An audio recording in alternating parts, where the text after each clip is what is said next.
that's nice. I didn't know it was that fancy. Oh, wait. You click off? No, I just opened up my thing. No. Don't search for a co-host. What's happening? I'm calling you now. Okay. Now I'm calling you.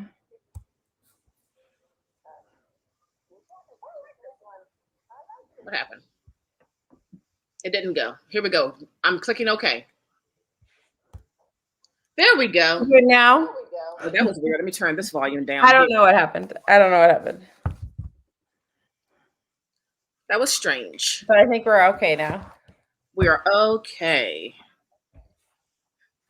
Took us a minute here. Just blame the gin. I just kind of want to insert that song from Jamie Foxx, Blame It on the Alcohol. Like, if I could just insert that right now, that would be perfect. We're back, folks. Book Lady Reads and Nerdy Nurse Reads. We're back. I have a 3-day weekend and apparently shit in my teeth. And I had some gin. She had some gin, guys. She had some gin. It's going to be a really interesting conversation. I'm here for it. It's what it is. We're back. It took us a while. We are. You were on vacation. You came to visit me. I did. I came and visited you. You did. I was on vacation. We bought all the books. Then I had another week of vacation and I had to start working again for realsies, not like for realsies. Light duty. And I feel like somebody hit me with a truck, but it's okay. Mm-hmm. You made it. You made it through. I made it. Yeah, you did. You did. First week down. My hands still attached. We're doing great. Exactly. And she's had gin, so it's a great day already. Do you sound like choppy? Or is it just in me that it sounds choppy? Everything sounds clear to me. Like you sound clear to me. Do I sound choppy? On my end, it sounds like there's weird robotic breaks. And I wonder if it's like my setup. Are you listening in your headphones to Twitch or to stereo? I'm listening to stereo. I have my headphones. Stereo, you sound fine. Okay. But on stereo, I only can hear you on stereo, and you sound funky. Huh? Funky bunch. Okay, all my levels for my signals are high. Look, I feel like it's a me problem. Why do you think? I feel like it's a me thing. Okay. Uh-oh. Oh, okay. On Twitch, but look, I'm paying attention to all the things. Twitch is over here. Stereo's over there. I think we're fine. Anyway, what are we doing today other than me trying to figure out my life in general? What are we doing? Well, what are we doing? We're finishing passing. Yes. The amazing passing. It's so good. And I'm so glad that Robert Jones Jr. actually put that post out talking about passing, because that's just, it's like we're having a collective brainwave moment. Exactly. Oh, I forgot to leave him a comment. I'm going to do that today. But I did mention his post and the post that I did about today's show, just so people could go over there and join in the conversation, because that was, number one, timely and very interesting. So timely. Very timely. So yes, we're discussing part 3. Yeah, and I think it brought in a great perspective on it about just the general, which I think is kind of where we ended up being as we started digging down this rabbit hole. It's like how much passing becomes a concept for anybody who has a deviant from the norm. You can't see the air quotes on stereo, but deviant from the norm identity. Exactly. Whatever society has decided is our normal.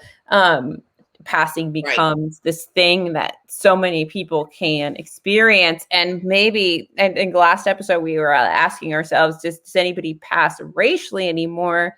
And we weren't sure. But we definitely have a lot of people that pass in other things as identifiers of self. So it's not a concept that has left us as a society. It's just it hasn't. Has morphed.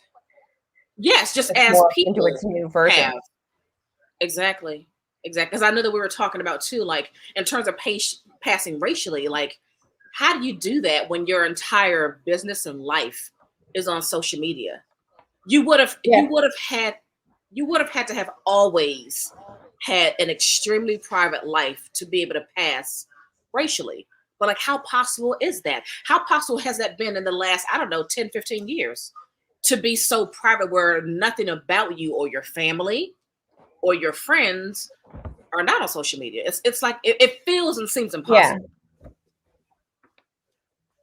But at the same time, like if we talk about something like gender identity or sexual identity, I think sexual identity becomes very easy to hide in some way because it's not like I can look at you and understand who you like or dislike. Who are you attracted to? I have no idea, and nor do I care. But that's a side note. You know, that becomes something that comes into passing because you could be straight passing. That's right. That's right. That's right. And you're not straight. Like you have your own things. Exactly. But you look like you're in a straight relationship. And maybe you're not. So this whole project is there's like so much validity in why this project needs to exist. Or you look at the ways in which we're all trying to explore these ideas.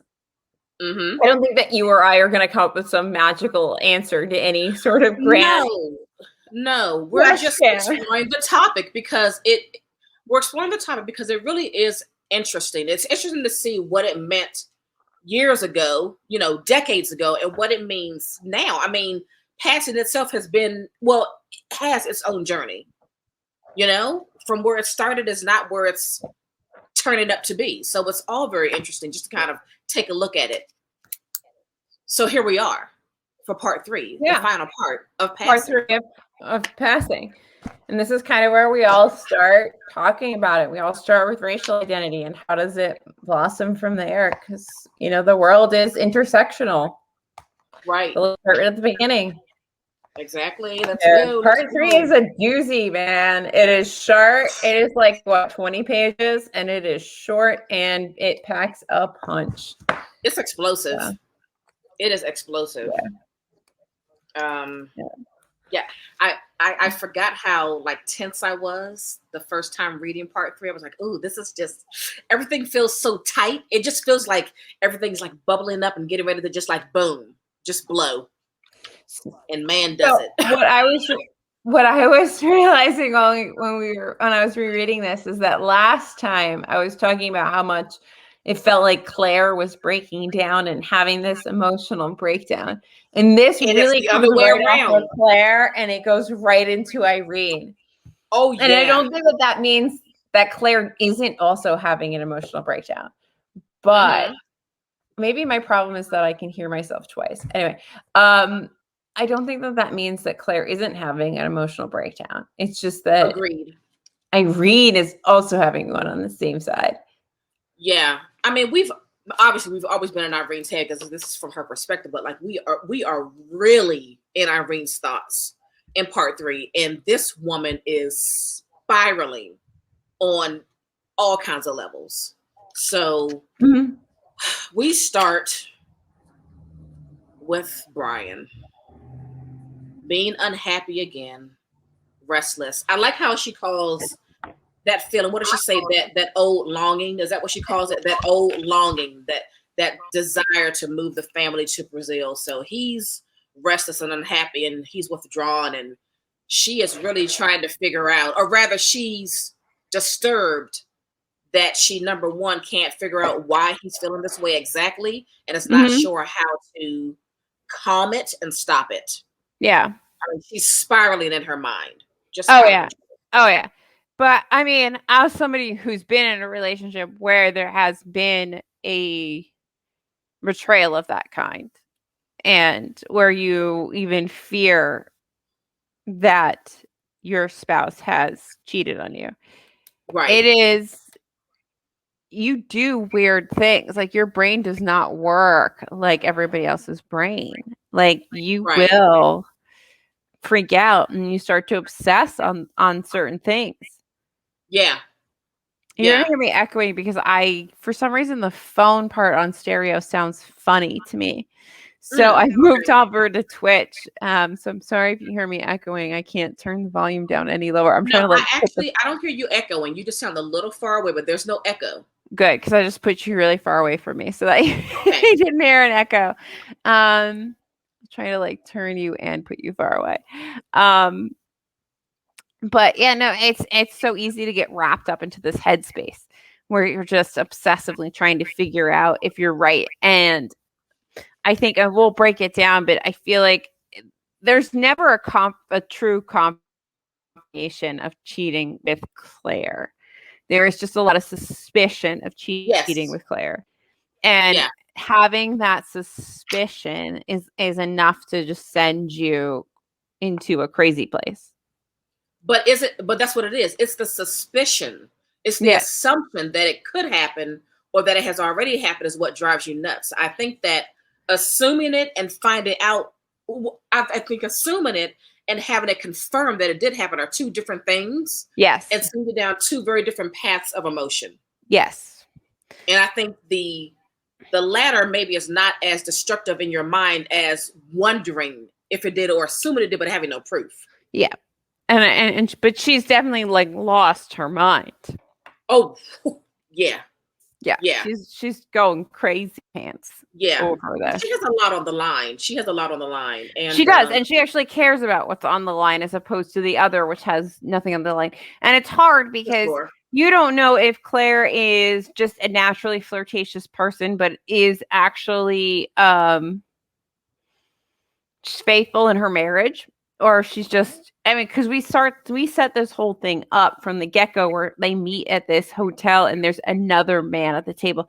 Is that just a gentleman that, like, you know, whatever, she got to like bring her to the hotel for whatever not anything bad. She's just used her flirtatiousness to maybe get a car or whatever to benefit her. But she is faithful, or is she an unfaithful person? That's never really defined. No, it's just defined that she is seductive and flirtatious and beyond the bounds of whatever is socially acceptable. She's seductive and flirtatious. And she knows she's, you know, otherworldly in her beauty. And she knows what to do to get what she wants. She knows how to use her looks. And as a 21st century woman, do I blame the woman for using her whatever to get a man to do something for her? No, men are stupid. Sorry, men listening. You're stupid. If I can bat my eyelashes to make you do something and you're happy about it, like, let's go for it. Like, yeah. Like, I'm not going to be. Is this better? Can you hear me a little better now? Say something again. Can you hear me a little better now? It's about the same, I feel like. All right. Oh, now I can hear myself, though, twice. All right. Yeah, we don't want to do that. I tried One day we're going to have all of our technical things figured out.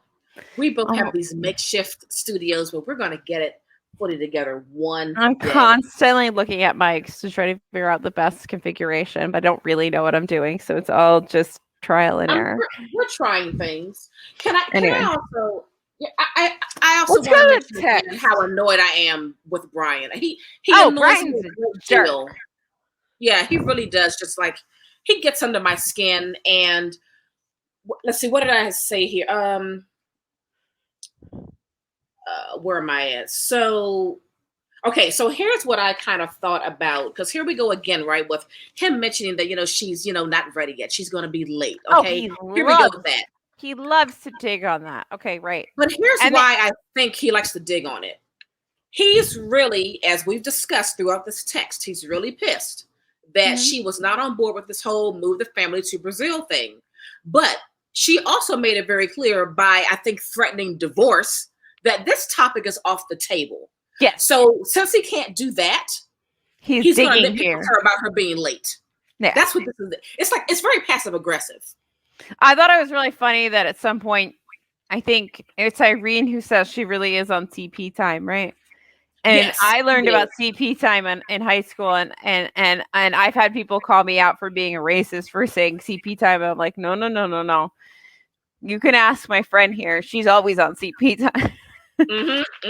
Yep. And she gets to be on CP time because she is CP, and she can be on CP time if she wants to be. If you're asking me where her ass is, she is on CP time. She'll be here in 40 minutes. I'm sorry. I've been to a Haitian wedding where my white ass is the only person that showed up on time. And they were like, Alyssa, why are you here? And I said, well, because you said to be here at this time. And I was like, well, yeah. And they're like, no, that meant to be here an hour and a half. How would I know? And my ass, you get here at the time it says on the invitation. You needed a white person invitation and the rest of your asses, because I'm going to show up and it says on the thing. You neglected to do this correctly. Oh my God. Yes. I'm gonna be here 20 minutes early. What are you doing? Now I'm 2 hours early. It's a fact. I'm an early person. I get very anxious if I'm even on time even feels late. Oh yeah, it makes me anxious. Yeah, because on time. Yeah, I get very anxious. Ever since I was a child, I get very anxious if I'm not, like, I need to be anywhere I'm going. I have late parents, so being on time being late makes me really anxious. Yeah. I need a 15-minute buffer. I need to get there 15 minutes early just so that I can just kind of be at peace with, like, I've made it to my destination. I'm serious. Ever since I was a child, I was that kid who was at school early. And like, what if you get lost? Peace of mind. Anything can happen. Get lost. Anything can happen. What if a train shows up? Like, right. But when I hold events at my house, I always put the time like 2 hours early. Because then they show up on time. Yeah. Exactly. Yeah. Yeah. Adjust for your white friends, because we're going to show up really early. And you're not going to know what to do with us. Well, no, because I give different people different times. You have to. I've done this for years. And look, you know your family and you know your friends, right? Yeah. You know, and the ones that are going to be late, and you know the ones that are going to be on. So I always give, like, different times for, various people. And it's worked all my adult life. So, and I don't think there is one CP time. I think everybody has their own spectrum. Right. And some people are later than others. That's right. But I did do a little chuckle when Irene. That must be the next page for me. That's like Claire, a couple pages over. Right. I did give a little chuckle when Irene was talking to Claire. She's like, "Oh, I do seem to always be on CP time, don't I?" Because I underlined it. I was like, "Oh man, this goes back." So that was not a new phenomenon. No, it's not. Oh boy. So anyway, so Brian's an ass. But he is a bit of an ass. I want to roll my eyes. He makes you just want to roll my eyes. Ugh, Brian. But I guess I also understand why he's an ass, because he wants something that he can't have. So when you want something that you can't have, what ends up happening, you become a baby. Especially if you're a man. Sorry, men, but you become children. I mean, you're right. And I guess we're also needing to point out the fact that it's not like he's saying, "Oh, let's just move to Brazil because it's pretty." No. He is trying to escape the hardships of Black people in America and create a better, more peaceful life for his wife and his Black sons. And he makes that very clear. Chapter 3, he makes it incredibly clear. He is like, no, if you don't want me to leave this country, my children need to understand what it's like to live in this country. And I agree with him. Unfortunately, that is true. Yeah, I agreed with him. Yeah. I was trying, as the text went on, I was trying to have more empathy for him and what he was trying to do for his family, but I'm still annoyed with him with how he's I understand Irene's desire to give her kids as carefree of a life as she can for as long as she can. Unrealistic. But Yeah. it's totally unrealistic. And I think that's unrealistic for everybody. And it gets more unrealistic depending on what other struggles you have to add on to life. Because life is Right. not like that, period. And then you add on everybody's internal whatever struggles, external whatever struggles. And it just gets harder depending on who you are. And which is unfortunate. Like, it's absolutely unfortunate. You hit live, right, on this thing? Yeah. Okay. It's on our Twitch, right? Yeah. Oh, yeah. We are live It's going not on like we've never done this before. But like, I kind of get both sides, but I feel like they're just so poor at talking to each other, and they're so poor at actually communicating.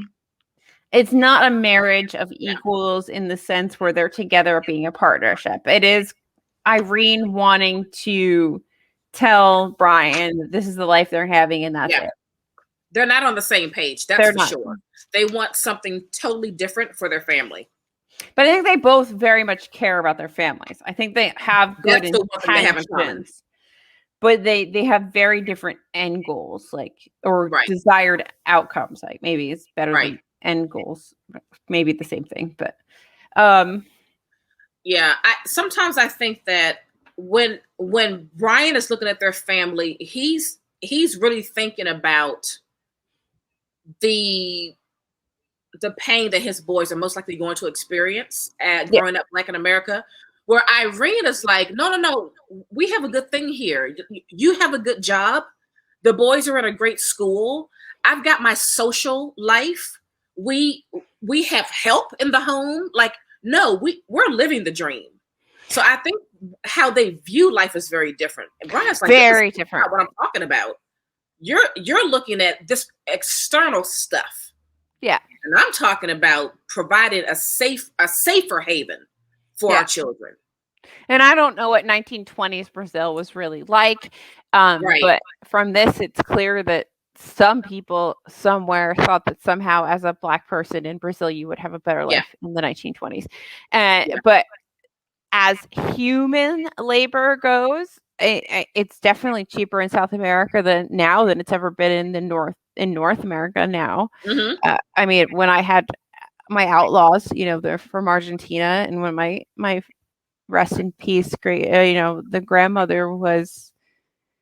grandmother-in-law was before she ended up in a home, it was, does she come back to her apartment in New York, or does she stay in Buenos Aires? And it's like, no, you stay in Buenos Aires because I can have a maid stay with you there. I can't, and a maid that's a nurse, and I can't afford that in New York, especially. But I don't think you can afford that anywhere in the United States. You got that right. Yeah. And I don't think that that's that different in the U.S. 20s to. I mean, I'm sure having, they had. From the text, Brian and Irene have a maid in the home in Harlem in the 20s, which is fantastic because I mean, that is human labor. Being able to have a human labor in your home is a luxury that most people, especially in America, have never really experienced. In any way, shape, or form. Even, you can go back a number of generations, maybe in other places or in other countries, or even just today, and maybe you do experience that it's such a foreign concept to us here. To us, exactly. So like, maybe in Brazil, I think they would have a better life in Brazil in certain benchmarks. They would have a better life. But Irene is all about security, and this is where she feels safe. So this is what she knows. And so she's safe here. So she probably would have an even better life in Brazil in many ways. He's a U.S. educated doctor. I'm sure somehow that would give him extra clout. He would probably have a little bit more money. I do know that I will fully admit I do not understand the full extent of Brazilian history, but just understanding how South America works in general over the last 100 and some odd years, they probably would have actually had a nicer life in many ways down, at least in Brazil. Maybe not in Argentina. Exactly. Argentina's a little racist, but. Right. Yeah. Exactly. So, but they had the best of intentions. They're just at like, they're sort of butting heads for the same purpose, if that makes any sense. Yeah. And it's clearly not a love match. And she does admit to that later. Like, there's no love there. It's all about security. Right. Yeah, that was interesting when we got to that part, right? That was, well, I'll hold off until we get there. But yes. Yeah. But it's clearly not a love match. Like, this is, and you know what? A lot of times I think that what has soured some of marriage in modern times is that it's a lack of the understanding of the more mundane businessy aspects of a marriage. And it's not just maybe about the love and the sex and all the other things. There's also a lot about just establishing a life that you and another human being mutually want to establish together, and it's easier to do that as a unit than it is to ever do that alone. Yeah, for sure. That is I think universal. It's always easier to do things in a collective. Yeah. So if you have two of you working towards whatever your mutual desired outcome is, you're going to have a better life. And it doesn't always have to be blowjobs and fucking cotton candy. Like, maybe you're having because it's not, that's not a marriage. And you know, it has always been some sort of businessy sort of bargain, which can be bad, but there are pieces of understanding that can help have a better relationship. Exactly. But you should like the people you're with. I mean, and that would be ideal. They should respect you, and they Yeah. shouldn't beat you, and you should enjoy each other's company. And, and I'm not trying to like undermine all of those things, but like there is a piece that is always going to be sort of businessy. And if you want to continuously make it romantical, marital contract, are you not? Yeah, you're entering a contract. Yeah, I'm going to carry you, and you're going to take care of me, and these are the things that we're going to agree to each other, and that's it. And we're going to do this until one of us dies. Right. Exactly. That's a contract. Yeah. Right. It's business. So like at some point, it's not just about all the fluffy stuff. There is like a lot of non-fluffy stuff, and I think that gets lost today. Oh, for sure. This is not about this book, but I think that gets lost today. But maybe it is about this book. But it is. They understand that there is a contract here. They agreed to do something together. Because she makes several mentions of but Brian knows, like, you know, he's got to basically be here for his kids. For me and the kids. Because it's not about them. It's not about them. Contract. Exactly. It's about these kids. Yeah. And I do think if we understood a little bit about what we were actually signing up for, it would make a little bit of a difference. I think a lot of people are more thinking about I really like this person. I really love them. Like, I want the wedding. I want the hardware. I want all the things. Yeah. And you forget that there really is. It's a business contract. You're agreeing to create a life with another human being. Not just a baby life. Like, you're agreeing to create a life with another human being. And then you two are probably going to create other humans or possibly adopt other humans. But even if you don't, you're creating a life together, but you're also preparing to take care of one another after death. Until you keep going, yeah. And there's a lot that goes on to that unit. You're making a business contract between humans, and there's a lot that goes into that. It's not something to do lightly. Right. No, it's not. Two divorcees here. We know the good and bad. Just don't do it lightly. Don't do it lightly. It's not a game. It's not about the pretty wedding. That the wedding is an event that happens in a few hours and then that's done. A marriage is a lifetime. Yeah, it's a lot of work, and anybody who thinks it's not a lot of work, like, God bless you if you had one of those. You're rare. Right. It is work. We are not monogamous human beings. We are not monogamous animals. Most animals are not monogamous. Right. Why do you think that we are going to be? Exactly. Look, as Irene and Brian, we see Irene and Brian struggling with the work. Yeah. They are struggling with the work. Struggling. This is not some like easy murder. No, we see Brian and Irene struggling with the work of maintaining a marriage. It is not easy. Yeah. It's not easy. And you see nothing on the Claire and John side. Yeah, we don't even know how that goes. John goes on business and probably has a bunch of hookers and a mistress. Probably. And Claire goes and hangs out in Harlem. Exactly. Exactly. But that's not the life that Irene wants. They are together as a unit doing things. Yeah. And I don't think that betrayal, if there really is one, because we don't know. We don't know. It's not confirmed. It's not confirmed. Or confirmed. But we don't know if that betrayal is really betrayal because Claire does something to her husband, or if it's just, I think that the book pushes the idea that it's about an infringement on Irene's security. Mm-hmm. Everything's about security. Yes. How does she get as secure as possible? She does not. Yes. She did not work this hard to have Claire fucking Kendry. This is her T-shirt. Claire fucking Kendry show up and ruin it. Right. She worked too hard. Was a pain in the ass man who keeps wanting to go to Brazil, and she spent years keeping this man in the U.S. for Claire fucking Kendry to come in, and because Claire would probably be like, "Woo, let's go to Brazil." Right, and she knows that, because there is a sense that there's a sense from Irene that she feels like all the things that Brian wants to do that Irene doesn't want to do, Claire would be on board, and I think Irene gets a feeling that Brian knows that too. 100%. Because Claire does not care two shits about her daughter. She doesn't. Obviously. She does not care. Claire cares about Claire, and that is it. Yeah, that's all she cares about. So there's no, and men have the lovely ability to just be like, "Oh, I made you? Well, that's great. I'll see you never, and here's some money sometimes. Bye." Yeah. Women don't get to do that as easily. Right. Especially during this time. If her marriage were to implode, what would Irene then do?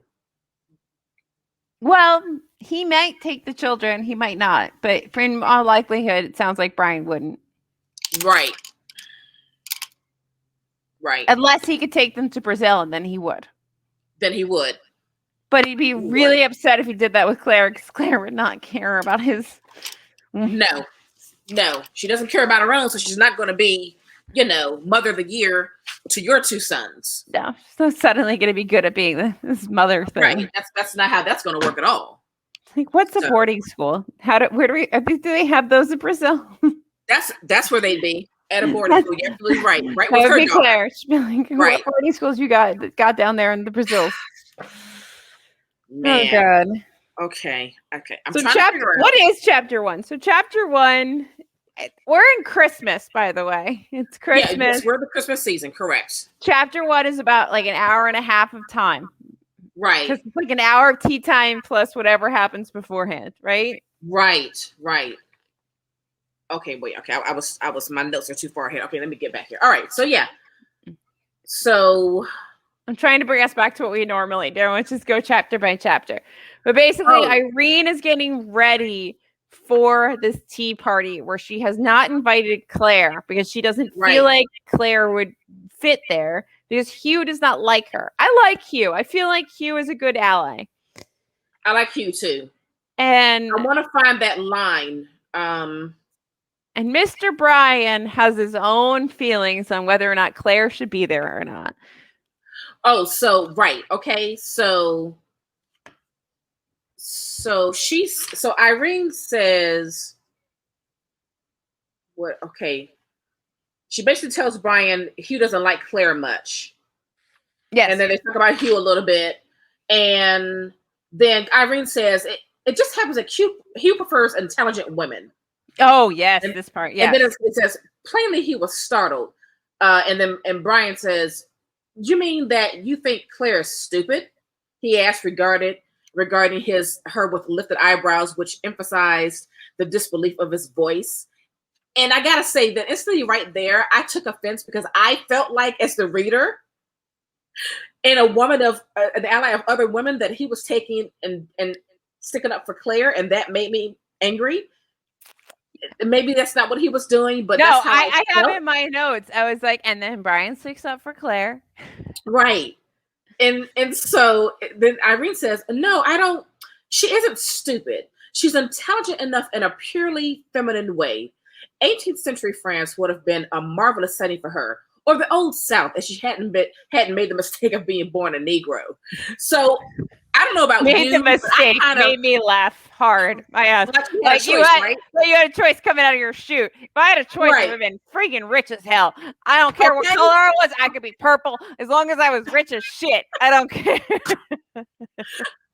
I don't know about you, but I think the petty part of me was very much enjoying how Irene was digging at Claire's lack of intelligence and really putting on display that, yes, Claire's pretty, and that's really all she has, and she knows that's all she has. So she uses it to her Feminine advantage. wiles, and she uses Yeah. it to her advantage. And then Brian Yep. calls it as he describes. I take it though as slightly feline in its implication. So he's like, "You're just having like cat fights over here, and Right. I don't have time for this nonsense. Right. Like, let Exactly. me mansplain you how this is not Exactly. important." Exactly. So Because I just actually like the want whole to. I thing. don't think that Brian ever. And I know that there's no way for me to prove this, but I don't think that Brian has ever done anything with Claire. But Mando, I think he wants to. I think he wishes he could get there. I think that Claire withholds a lot of stuff because where does your power come? Your power comes from not giving it away, right? That's what all the people want to tell you to whatever. And I think this is definitely that kind of time period where like all of your power comes from being like, well, I know you want me, right? And I will keep But I'm not dangling gonna you let you. as long as I can. And I think that that's Exactly. more of a Claire MO than it is to give herself to people and use that other side of power. Exactly. Ladies, this is why I never think. I always get a little mad when women don't understand their power. Like, the power of no is an incredibly powerful thing. Like, you might think that men have a lot. You got a lot of power in saying no. And like, yes, you want you do. this? All right. Well, no, until you. Oh, yes, you do. And there's a lot of power in that. And don't forget that. That's my effing Claire Kendry moment. There's a lot of power in that. There's a lot of power. There's a lot of power in saying no. Very much so.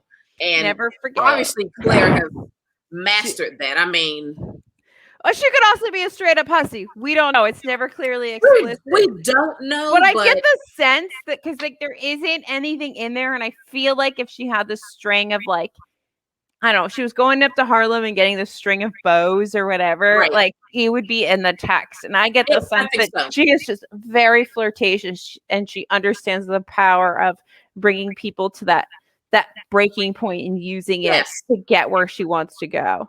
Yes. Also, we all know how Claire likes to play around with people. And I think it's much more titillating for her to kind of dangle her sexiness and all of her feminine ways of her beauty in front of people, watching them kind of like, cower and crumble under it all versus just giving it away. Because once you give it away, all that desire is gone. For her, I don't think that's her game. Right? So when she loses that, like she can't hold on to it. Her game is playing that knife's edge. Like that's her expertise. There's other people that maybe their expertise is later and like continuing to like be like, oh, you want to keep getting this. But I don't feel like that's Claire. Claire is the pre. She's not a post. She's a pre. She is. Seductress. She is not a post. She wants to keep you just dripping and just waiting. Just hoping for the day. We're creating new categories of seductresses. There's pre and post. Who are you? Exactly.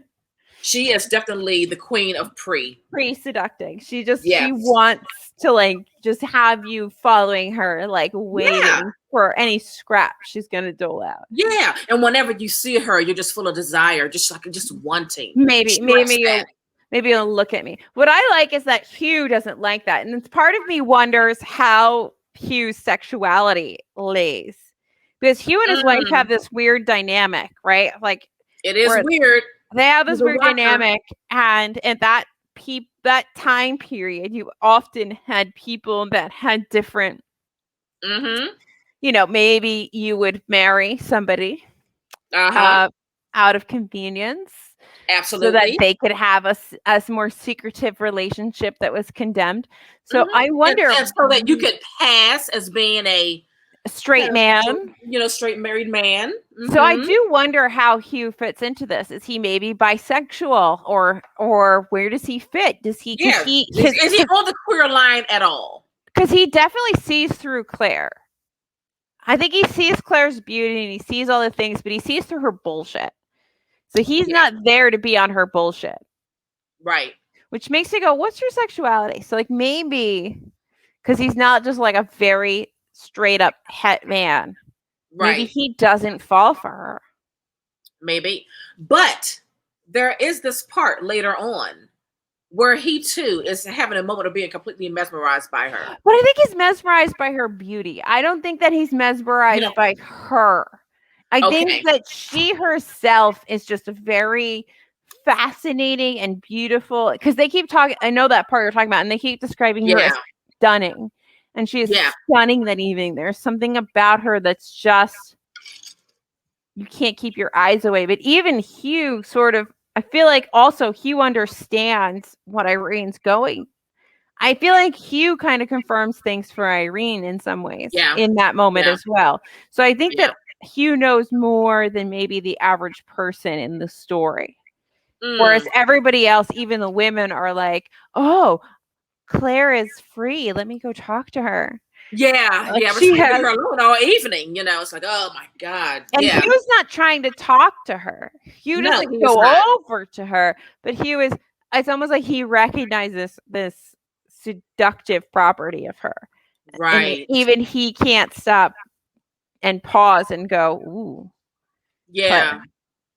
But he doesn't like her. And I guess it would be interesting to watch Claire work. Yeah. With other people. Why is Nella Larsen dead? I know, man. Wouldn't you just love to interview her about this text? I mean, incredible. I wish she was my nurse manager and I can ask her all these questions. I'd be like, well, now that you're here, I've got questions for you. Exactly. While we're changing this patient, let's talk. Okay.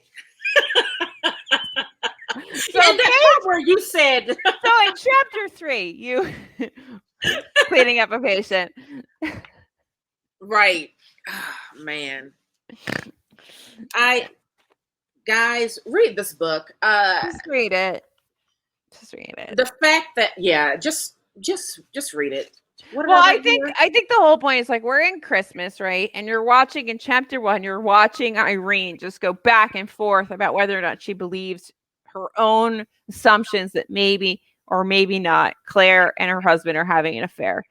And we end chapter 1 and she is like, no, they're not having an affair. And then immediately in chapter 2, it's like, maybe they are. Yeah, because where she says, Claire Kendry, so that was it. Impossible. It couldn't be. And I'm like, oh, this is where she's really, the assumptions are growing here. Mm-hmm. She says, of course, she said carefully. I'm glad you did. And in spite of my recent remarks, Claire does add to any party. She's so easy on the eyes. Mm-hmm.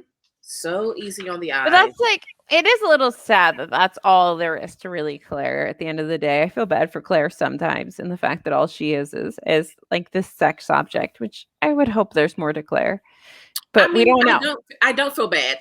We don't know. I don't feel bad because she uses it to her full advantage. She does. I feel like because of that, it's nothing for me to feel bad about. You can use the patriarchy against itself, and I think that is a skill set that shouldn't be poo-pooed on. Right. Exactly. As long as you're using it for good. Right. But what I did think was really interesting in chapter 1 is the discussion between Hugh and Irene when Irene drops the teacup. Like, let's start with foreshadowing with, I had this teacup. It was super duper old and it's been in this family for a long time and I haven't been able to get rid of it. And I just thought, do you know how I get rid of it? Oop. I'm just going to drop this teacup. Exactly. But thank you, Hugh, for covering for me. For taking the fall for me. Yeah. Foreshadowing. Your fault. Thank you, friend. 1. Yeah. Yeah. But, a whole hour goes by with Claire, and now finally you're not seeing them interact. So she doesn't talk to Claire until the very end of this chapter, which is the very end of this tea party, and Claire is on the way out. Like there is definitely a strain in this friendship. It's gone from part 2 where Claire is always there in their home, and she's almost like this other mother to the children. It's just weird. It weirded me out. I didn't like it. Is Claire inserting herself into their marriage? What is happening here? Something is wrong. And then part 3, it's like, yeah, something's wrong here. By Christmas time, Irene has soured on whatever has been happening. Yeah. Right? I like that part. Almost at the very end of chapter 1, where they're talking about, or rather, Irene's looking at how all the men are so flustered over Claire. And it's almost like she's disgusted by it. And she's talking about the husband of Felice Freeland, and she's like, he fell for such pish posh, and all because Claire had a trick of sliding down ivory lids over astonishing black eyes, and then lifting them suddenly and turning on a caressing smile. Men like Dave Freeland fell for it, and Brian. And I'm like, ooh. But you can I could just feel the disdain and disgust in her thought process here. I also feel like women continue to have this internal struggle between us. What did I drop? Anyway, because we don't like the very serious women don't like the women who are more flirtatious. Right. And I feel like vice versa. And I think there is power in I feel like women have more power than maybe each side gives the other. Right. We can do a lot more than I feel like men give us any credit for. Absolutely. And we can do it in very different ways. And whatever the thing is that is your forte, let's say. And I think that like a Claire Kendry could be very influential. There's something burning. Oh, sorry, something's burning. Well, burning where?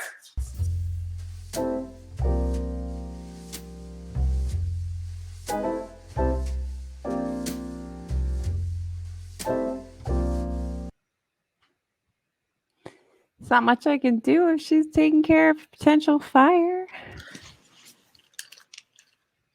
There she is. I'm so sorry. Is everything okay? No, my deck was on fire. What? My little coffee table thing on my deck was on fire. Why? How? I have so many questions. I don't know. So that's not good. At least Caleb came and got you.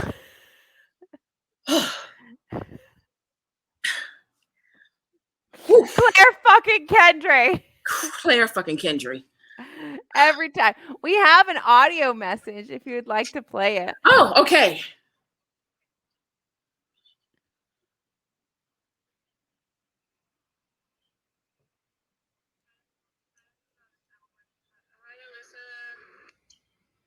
Oh, it was Stephanie. Hi, Steph. Hi, Stephanie.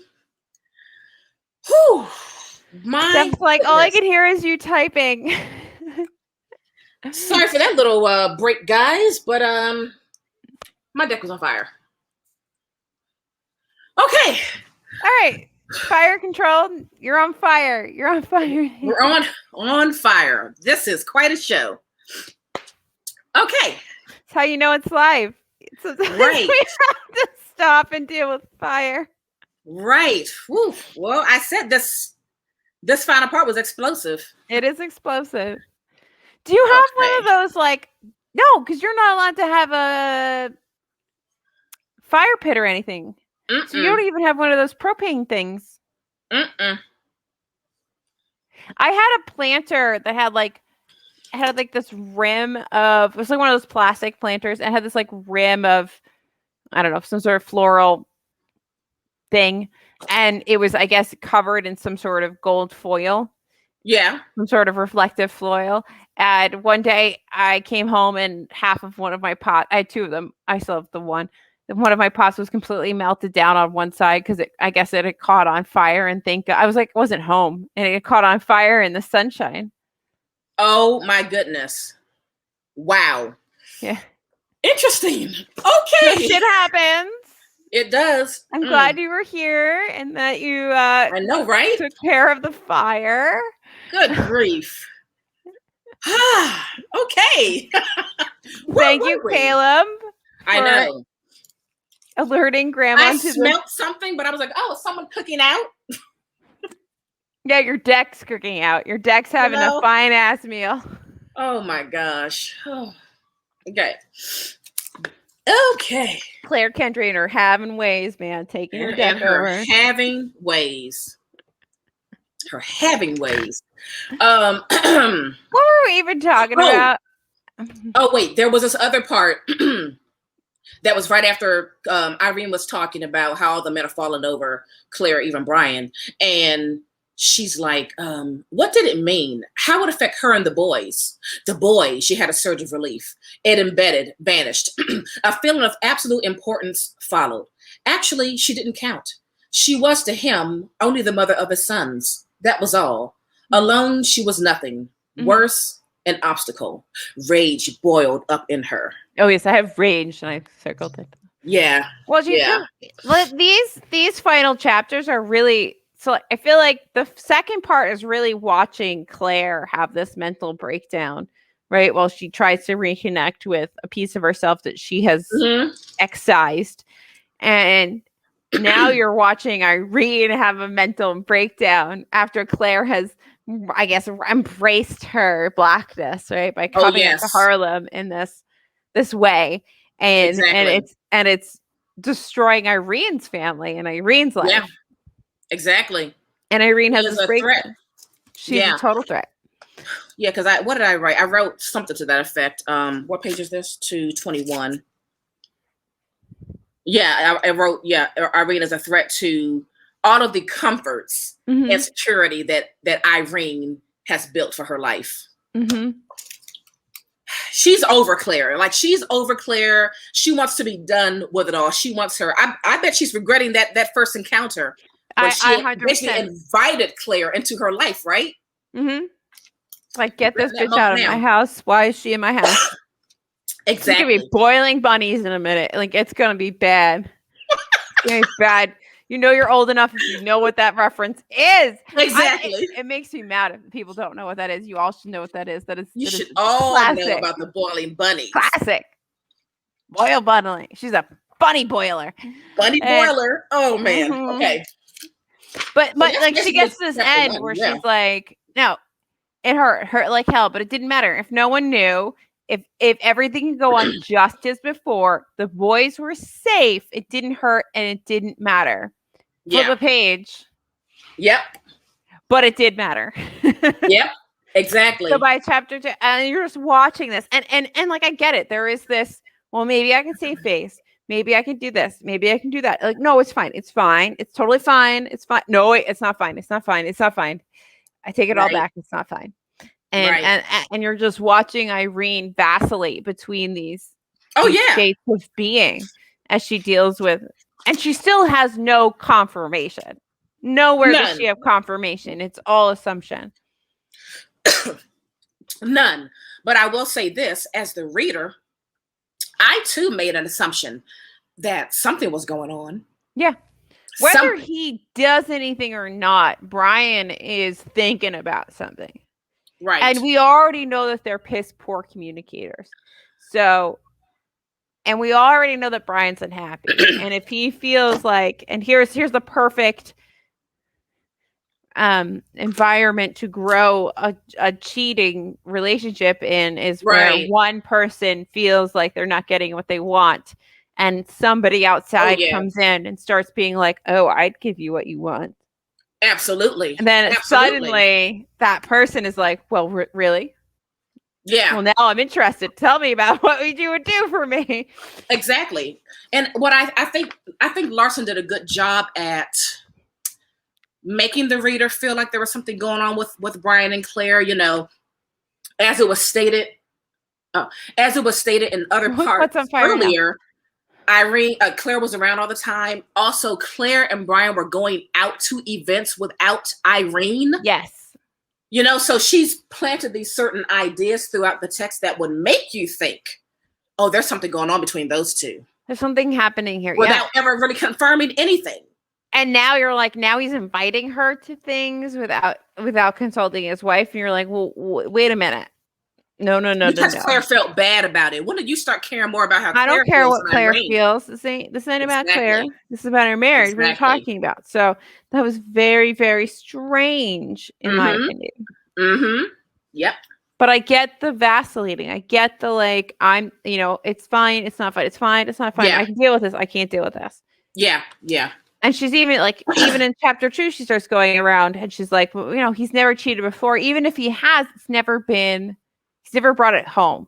Right. It's never, if he's done anything, he's always kept it elsewhere. Exactly. And why would he do it now? So it can't be real, but it can be real, but I don't know. And so we're just in this mental churning that is Irene's brain. Yeah. Yeah. Whew, good stuff. Poor Irene. Poor Irene. I feel bad for Irene, but then also we need to remember Irene is telling us all this. Right. So Irene is not perfect. Oh no, as we saw, like she's got her own crap, just this whole plotting of trying to keep Brian's mind off of his desire to move to Brazil. Like she's got her own shit that she's doing too that isn't so on the up and up. Oh yeah. So, but in chapter 2, we start seeing like the sinister side of Irene. Oh yeah, all of her plotting ways. She starts thinking about all the ways that she could maintain her security. It all comes down to maintaining her security, right? How do I maintain my status quo? That's right. Claire can never be free. If Claire is ever a divorced woman, that is the biggest threat to her marriage of anything. Absolutely.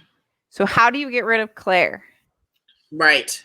And those are the words that keep coming up. How do I rid myself of her? How do we get rid of her? Right. And then she starts dealing with her issues with race. And suddenly it becomes an issue of, do I concede to my race or to the person? Right. And she's really upset about the fact that this is even a question for her. Something that she has to decide between. It's a great frustration. So then all she has to look forward to is March. Or is it May? Whatever. March. Something with an M. Because that's when she goes away with her husband. Yeah. When Claire goes away with Mr. Bellew. And it's like, well, maybe Mr. Bellew can find out that she's been coming to Harlem. She can't find out. He can't find out. She can't wish it on her that he finds out that she's actually a black woman. Right. She can wish harm on her daughter. That I thought was very interesting. Like, that was fine. Maybe the daughter gets very sick, something, yada, yada. That's fine. Irene got no problem with that. Irene, mother of the year, don't care about wishing harm on the daughter. But God forbid, heaven forbid, she says she wishes that John finds out that she's black. Because I think that at the end of the day, Irene doesn't want her to die. She just wants Claire to not be in her life and threatening her marriage. Exactly. And if Bellew finds out that his wife is a black woman, she's dead. Yep. And I think Irene is clear that Claire will be dead if that happens. Yeah. Yeah. I think that ugliness that he portrayed when she first met him kind of secured that thought for her. Like, oh, there's no way that he would even allow her to continue living, having found out such a betrayal had been, had happened to him by her, his nig. Yes. Mm-hmm.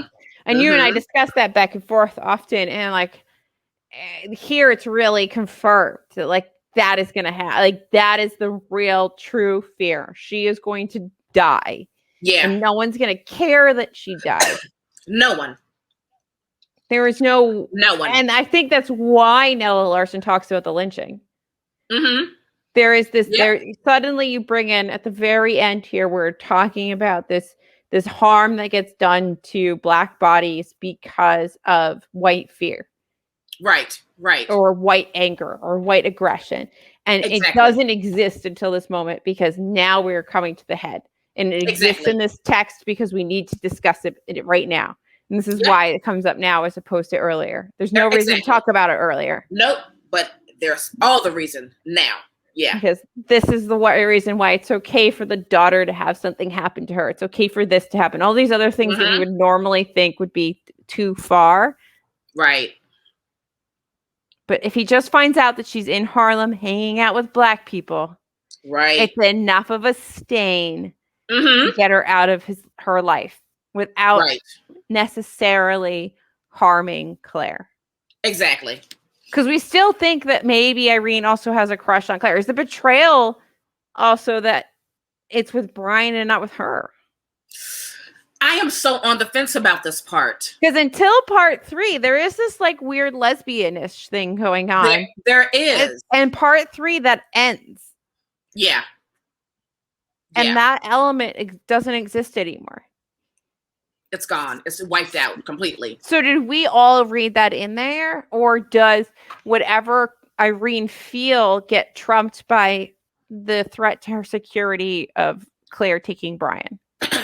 The threat to Irene's very comfy life takes precedence. That nothing tops that. Nothing tops that. You threaten the life that she's built, like that's it. Yeah. That's it. She's very proud of the life she's built. And she's spent a lot of effort into doing that. Yes, she has.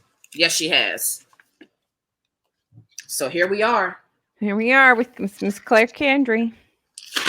So now we're at are we at 3 now? We're at 3 now? I guess we're at 3 now. We rapidly progress through this part here. And her only solution really is that she needs John to find out that she's been coming to Harlem. That's what she needs John to figure out. Right. And guess what happens? Guess what happens? As if in answer to her wish, the very next day, Irene came face to face with Bellew. And there we have it. But whoopsie daisies, Irene is not alone. And she's not with somebody else who can pass. That's right. That's right. She is with someone who is clearly a black woman. And Mr. Bellew catches a whiff of that. And he is confused, to say the least. He is very confused. He's slightly baffled. Just a little bit. Just and a little yet bit. Irene keeps Claire's secret. She doesn't reveal to Felice that the friend she's with that no, this is actually Claire's husband, because Felice knows Claire. She's saying, no, this is Claire's husband. Because Felice is poking fun at her and going, oh, you've been passing, have you? Right. She's like, oh, you funny girl. Yeah. Like clearly, like Felice thinks it's all a little bit of a joke. I kind of like Felice. Felice is like, yeah. She's like, we got to do some things sometimes to get by. Like, it's all right. Right. Like, I get it. I get it. Sometimes you want to get. But Irene is a little ashamed, don't you think? She's a little just I think she is, because she goes into like there's multiple sentences to explain that she's never quote disguised as a white woman. I've never met disguise. She's trying really hard to be like, no, I've only done it in these scenarios, and it's fine because I don't do it all the time. But like this man is the only man that I've ever met disguised as a white woman. And I understand why she would continue to be disguised as a white woman, but because he would lose his shit if he found out that she wasn't a white woman. So like, yes, she would keep your trap shut and you wouldn't say a damn fucking thing. But because John Bellew ain't a nice man. No, he's not. No, but I do think it's interesting. We'll get to that part at the end. But like, there's a part that I think is kind of a little interesting. But ooh, okay. That gets lost in sort of, I think, the hubbub of everything. But she never says anything to Felice, and then they end up at this party that Claire at Felice's that Claire is going to go to, and she can go to because John is supposed to be away in Philly. Right. So Claire can leave the house like a teenager playing hooky while her parents are away, doing whatever she wants. She's going to go. Yeah. She's going to go have some fun uptown. Yeah, she's going to be with her people. No one can stop her. And I think it's interesting, this whole idea of like, there's a couple things going on. There's Irene sitting at this party, and she's sort of, you get the sense of the party happening around her, and she has no engagement with it. And then she goes and sits in this window, and I just get this idea of her like smoking cigarettes and dropping them out. So you're just constantly watching this fall happening for for a while at this party until somebody goes, "Oh, Irene, you might not want to sit there. You know, something might happen." And then Mr. Bellew shows up. Mr. Bellew shows up, and nobody expected that. Where's that part? I'm trying to flip to it. Okay, that's the window part. Oh, well, we skipped the whole lynching part, right? I guess we did talk about the lynching part. Oh, right. I mean, it was Yeah, the beginning of chapter 4 is when Brian is having this whole conversation because one of his sons asks about somebody being lynched and why do people lynch people and yada yada yada. Right. That really just undermined that, and I'm sorry about that, but we already discussed it. Yeah, but, yeah, we did. And there's that big debate between the parents of whether or not they should know about it. And what I liked was Brian's response. Actually, it was that, like, you know, when he says it's because they hate us, and he says, why do they hate us? Because they fear us. And I think that is a very, very true statement that continues to this day. There is this fear of losing your spot as being on top, right? Whatever that means. Yeah. And why does it matter? I still don't understand why that even matters. But I am a product of now, so I don't understand why it matters who's on top. But I am, you know, people coming out of the late 1800s probably cared a hell of a lot more about losing their hierarchy to a bunch of, you know, people that they deemed inferior. Absolutely. And this is where he and Irene really have it out. Yeah. About this whole thing. And I don't know, it felt a little nasty. I mean, it really felt like they were going for the jugular with each other. But also feels like the first time they've really had a discussion. Most of the time they avoid everything. And it was like, this is where Brian's like, no, if you're going to make me stay in this backwards ass country, I am going to teach my children what it means to be Black in this country so they could be ready to deal with the nonsense and the hatred and all the bullshit that they're going to have to deal with. Yeah. He says, at the expense of proper preparation for life and their future happiness, yes. And I feel I hadn't done my duty by them if I didn't give them some inkling of what's before them. It's the least I can do. I wanted to get them out of this hellish place years ago. You wouldn't let me. I gave up the idea because you objected. Don't expect me to give up everything. And that last line freaked Irene out because she's like, don't expect me to give up everything. What had that meant? What could that mean? And she takes her right there because she's like, Claire Kendry. That's why I don't think there really is an affair. I think that Brian is very dissatisfied. I think Brian wants an actual partner and he wants somebody he can actually talk to. And I think that Irene wants somebody who's going to do the things she wants them to do. And that's it. Yeah. Do the things I want. And I think that they are unable to see that they both want the same end goal, which is that they want to create the best life they can for their children. Right. But the problem is they have a different view of what that looks like. Exactly. She thinks they already have it. Brian's like, no, I can give them a better life somewhere else. And Irene's like, no. Exactly. They're my children. So yes, you're right. The goal is the same. But the way it looks on the outset is completely different from what totally different. It doesn't match. And this is why they're going to continue butting heads. Because they just cannot understand each other. Because they each think that they are right. And they probably are each right in their own ways. So how hard is it to budge somebody? It's not like one is truly wrong. Right. So it's so hard to budge the other one. Just there's your difficulties in marriage. There's your whole, this is why it's a business partnership. We have to work together. Yada, yada, yada. We discussed all this earlier. But here they are having out. Finally, after all this time, they're finally having it out about something. Finally. Finally having it out about something. The elephant in the room has been uncovered. If I am going to stay here, boom. He said those words, and he pussyfoots around it for a while. Oh yeah. Oh yeah. It's like, no, if I'm going to stay here, if you're going to make me do these things, no, I'm going to talk to my sons about what it's really like to be here and what they have to be prepared for and what they have to worry about and I don't think he's wrong. I think it's wrong that he has to have these conversations, but he is not wrong for having them. Right. That's all of what he said was valid. 100%. Yeah. And I get the mother's desire to keep their kids from having to live in a world where you have to do that. But the reality is your kids are not children anymore.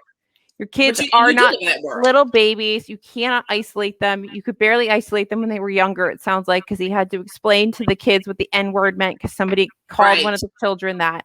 Right. And this is their world. This is their life. Somebody has to be real with reality. This is the reality. Yeah.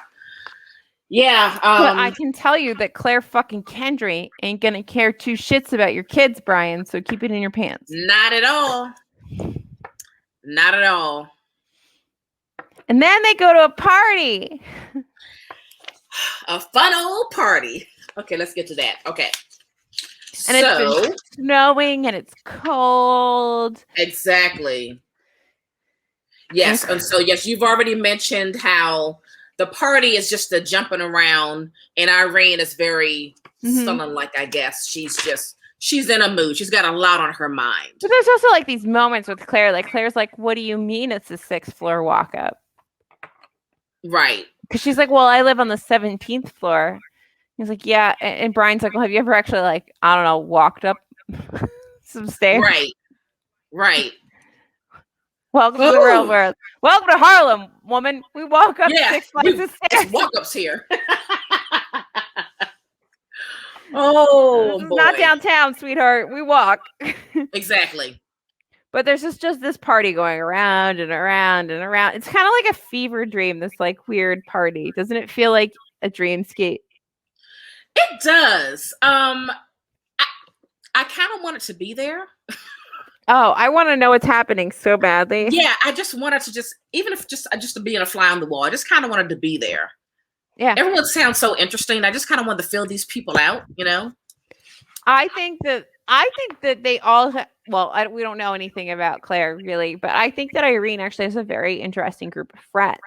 I do too. Yeah. I do too. Yeah. I think they actually have a good time. I think that Claire is very much disrupting the status quo. There's no doubt about it. There's no doubt about it. She is just a big old wrinkle in Irene's life, and she wants to iron it out. Well, she's gonna iron it out. Yeah. She's gonna iron it out. She sure is. So Claire, also, let's just set the scene. Irene gets hot. Irene opens the window. She sits by the window and has some cigarettes and watches the cigarette butts fall down. Someone calls her away from the window. Window's vacant. Yeah. John Bellew shows up. John Bellew shows up. I was not ready for that. So it says, hold up. And the next one, Irene heard his voice in the hall, carelessly polite. Your wife? Sorry, I'm afraid you're wrong. Perhaps next. And he's cut off. I'm not wrong, Mr. Bellew says. I've been to the Redfields and I know she's with them. You better stand out of my way and save yourself trouble in the end. He's worried up. He's ready to go. He's ready to go.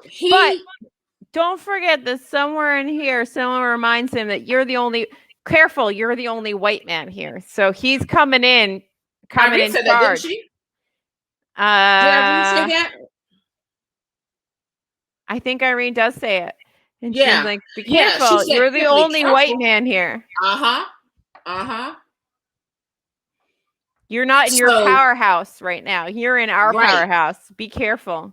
But let's talk about when he strolls in there in a very angry-like fashion, and he says, so you're a nigger, a damn dirty nigger. His voice was a snarl and a moan, an expression of rage and of pain. And that's when Irene said, you're the only white dude here, so let's take a calm seat down for a second. All calm right, down, sir. Look at the surroundings. Yeah. And there's Claire, right? So But Claire reading this doesn't part, do much. Claire just slowly backs herself over to this window. okay, I want to assess where you are, because to me, I felt like Claire almost maybe felt relieved that this was happening, that she was finally outed. I think there is probably a relief. I agree. Okay, But what else are you thinking? I think that bitch pushed the other bitch out the window.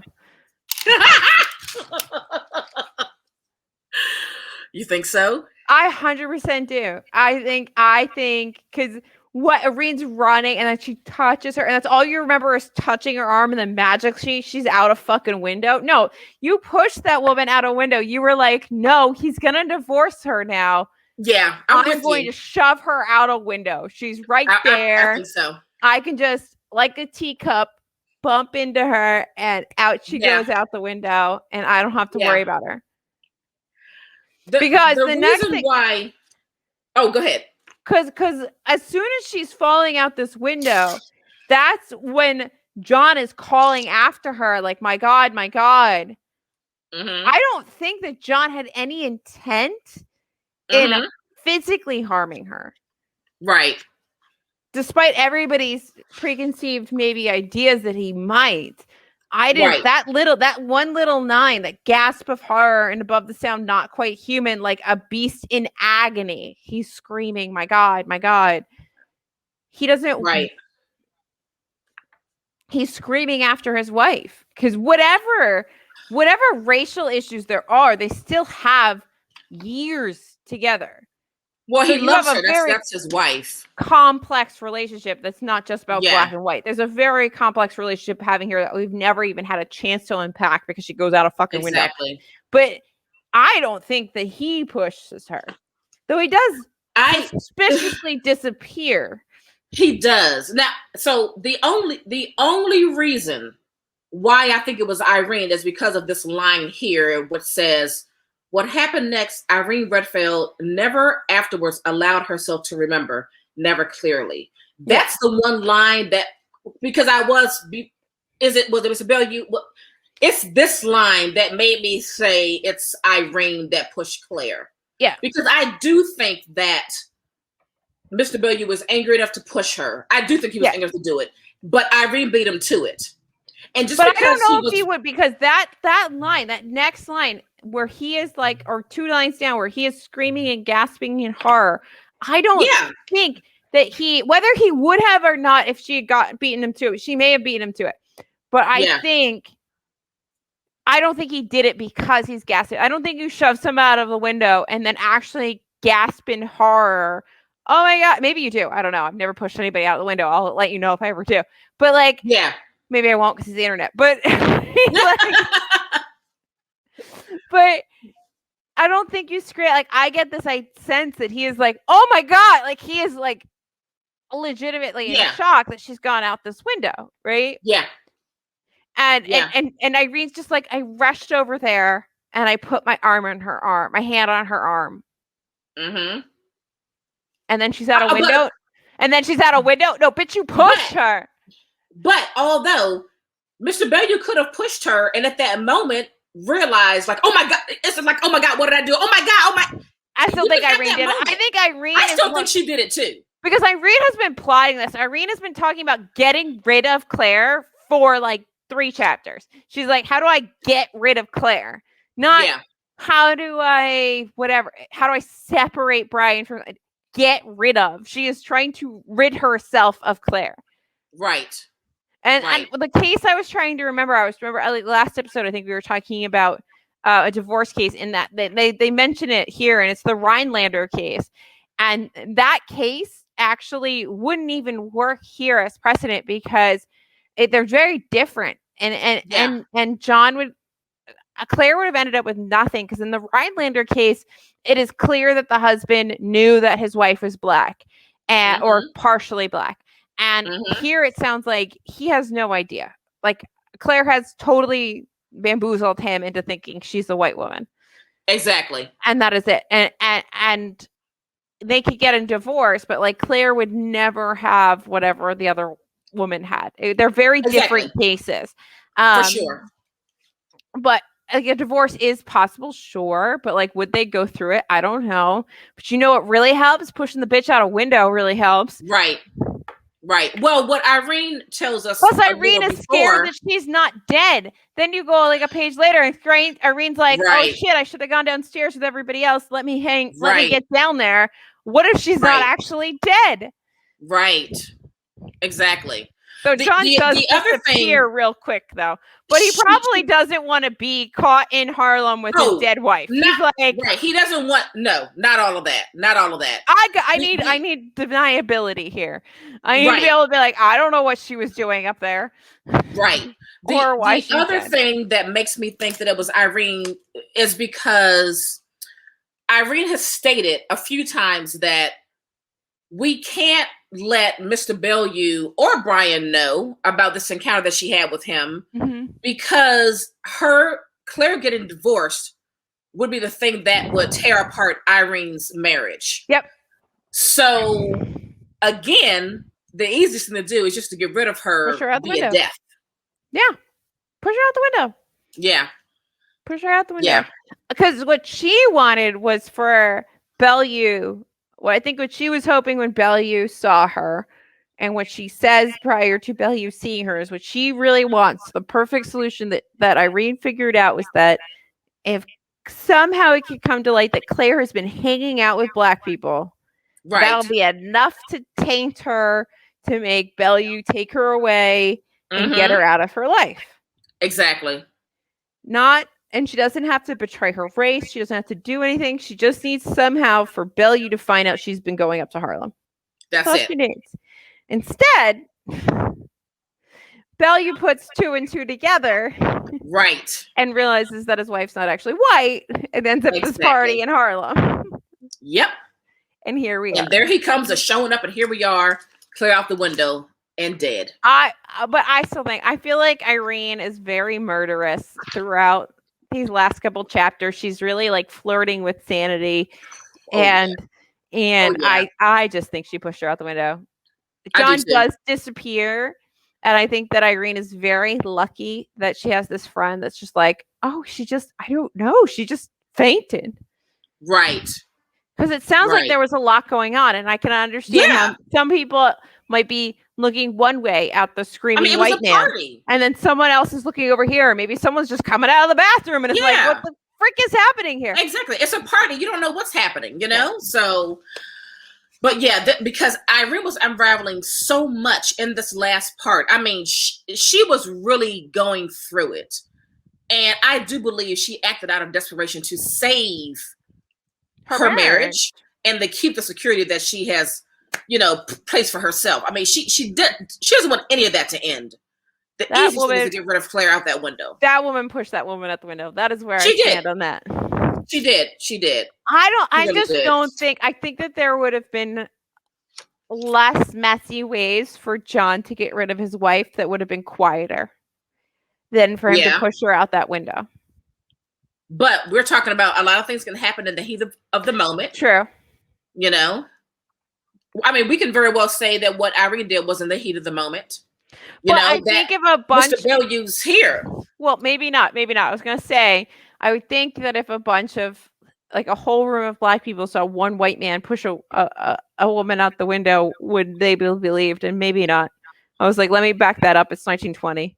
They might not be believed. A room of like, God knows how many black people still might not be believed. Right. But also, as that one person says in there, everything happened so fast. It's like 1 minute she was by the window and the next minute she wasn't. She was dead. There was so much going on. That bitch was out the window. Boom, gone. I think that bitch got pushed. I think Irene pushed her right out that window. I think Irene was like, get the fuck out of my life. You're like bunny boiler.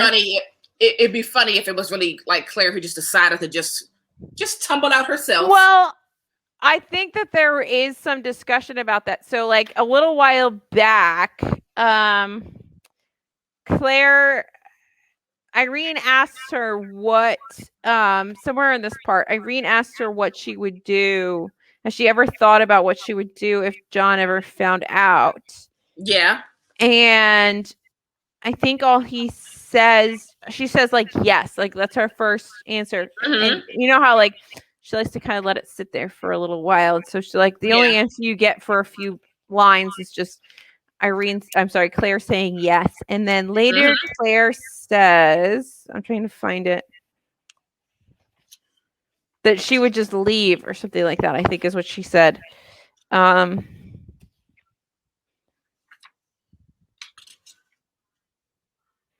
Here it is. I know the part you're talking about. I'll do what I want to do more than anything else right now. I'd come up here to live.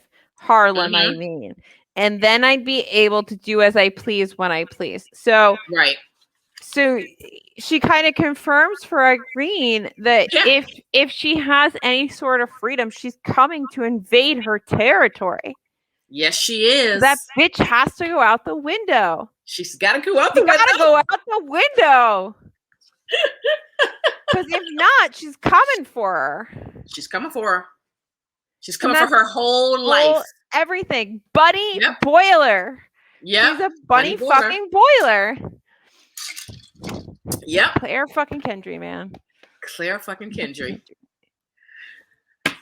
Fantastic. So fantastic book. Before we got on this live, we were just saying that Passing is an excellent book club book because there are so many layers, so many things to unpack. And this was a great first choice for our Passing reading project. And it's also really short, which is nice, especially like if you're starting a book club. Yeah. Yeah. There's a lot to discuss here. There really is. Crazy how much there is to discuss in there. For like it is. My copy is pages. 114 pages. So I don't know what your copy is. Something like that. You know, mine is both Quicksand. Look, this is both her novel, so you can see that this is very short. This is Quicksand and Passing. So, don't let the tininess fool you. She packs a lot into there. Every line is very, very purposefully chosen. I think I just spit on my computer, but everything is very purposefully chosen. Yeah. If you haven't read it, again, we highly, highly recommend it. And that brings us to what are we reading next? Oh, the next book. Why is your copy always prettier than mine? No. I don't know. I do like that painting, though. We are going to be reading the autobiography of an ex-colored man for the next book in the Passing reading project. Very slim. James Wendell Johnson, also a very tiny book. This is 98 pages. 10s, like 1912. Somewhere in the 1910s. This comes out 1912. This is the Passing was the 20s. We're backing it up a little bit, and then and then we'll go forward. But yeah. Well, we're gonna try. I have another James Wendell Johnson. I think it's God's Trombone. I have a collection of poetry in this house somewhere. I have a lot of things somewhere in this house. Yes, you do. It's a little house, but man, do I have a lot of shit in here. There's a lot of stuff in there, a lot of books. So if you all would like to read along with us, get yourself a copy of the autobiography of an ex-colored man and join us in our next conversation that we'll have about this. I think this will be one show for this book since it's just 98 pages. Short. There's no reason to drag it out. At least right now until we read it, and then we might decide that we might want to drag it out. I don't know. I don't know how we would, but I mean, it's. See, it says it's anonymous. It's an anonymous narrator. That's hard to say all at once, which I do love an anonymous narrator. And it follows the events of an American of mixed ethnicity whose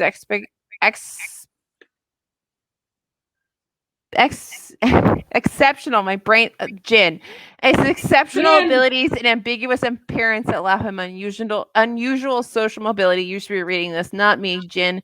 From the rural South to urban North and eventually to Europe. So it's definitely going to be an interesting ride.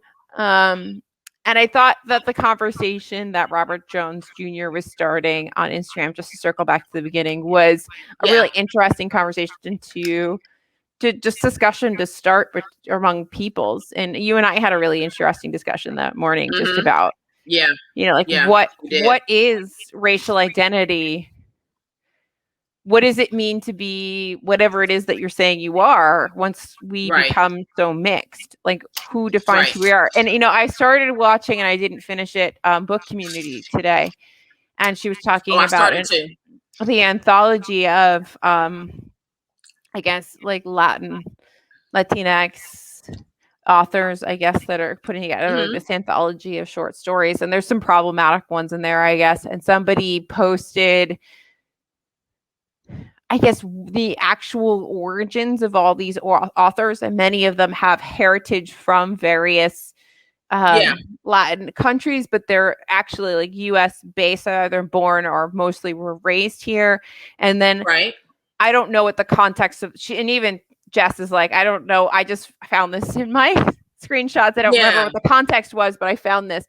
And but it does raise the question, like, what is it, like, who defines the validity of your culture, I guess, like, or your racial identification, right? Once you get mixed, or like if you're born here, are you American, or are you American this, or can you still be the voice for that? And it's just very layered and complex. Tricky. It's very tricky. Yeah.